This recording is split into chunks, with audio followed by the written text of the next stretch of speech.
السلام علیکم ناظرین۔ ایک چھوٹے سے شہر میں احمد نام کا ایک نوجوان رہتا تھا۔ وہ بہت خوش مزاج اور نرم دل لڑکا تھا۔ محلے کے سب لوگ اسے پسند کرتے تھے۔ اس کے والدین خاص طور پر اس سے بہت محبت کرتے تھے۔ اس کی ماں ہر نماز کے بعد اس کے لیے دعا کرتی، یا اللہ میرے بیٹے کو ہمیشہ سیدھے راستے پر رکھنا۔ بچپن میں احمد 5 وقت نمازی تھا۔ اذان سنتے ہی مسجد کی طرف بھاگ جاتا۔ امام صاحب بھی اس کی تعریف کرتے۔ لیکن جیسے جیسے وقت گزرتا گیا، احمد کی زندگی بدلنے لگی۔ اب اس کا زیادہ وقت موبائل گیمز اور دوستوں کے ساتھ گھومنے پھرنے میں گزرنے لگا۔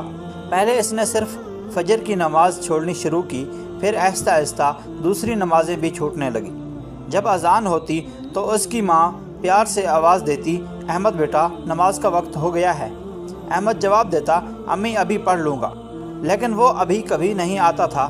ایک دن اس کے والد نے اسے سمجھایا، بیٹا دنیا کی کامیابی چند دن کی ہے، اصل کامیابی اللہ کی رضا میں ہے۔ مگر احمد ہنس کر بات ٹال دی۔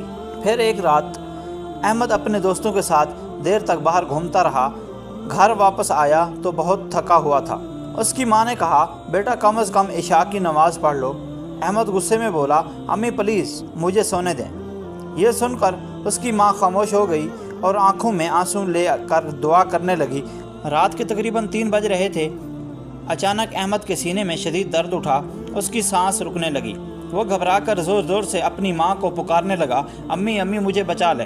پورا گھر جاگ گیا۔ والد فوراً اسے ہسپتال لے جانے لگا۔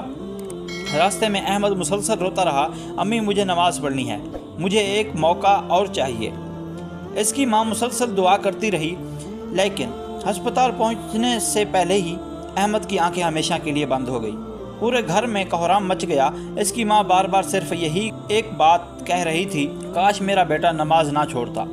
اگلے دن جب احمد کو قبر میں اتارا گیا تو اس کے دوست بھی رو رہے تھے۔ کل تک جو لڑکا ہنستا کھیلتا رہا، آج مٹی کے نیچے جا چکا ہے۔ امام صاحب نے جنازے کے بعد کہا، نماز صرف فرض نہیں، یہ اللہ سے تعلق ہے۔ جو اللہ کو بھول جاتا ہے وہ سکون بھی کھو دیتا ہے۔ اس سٹوری سے ہمیں سبق یہ ملتا ہے، زندگی کا کوئی بھروسہ نہیں، موت نہ عمر دیکھتی ہے نہ وقت۔ نماز کو کبھی معمولی نہ سمجھیں، کیونکہ یہی ہماری آخرت کا سہارا ہے۔ اگر آج اذان سنائی دے تو صرف یہ نہ سوچو کہ ابھی وقت ہے، شاید یہ تمہاری زندگی کی آخری اذان ہو۔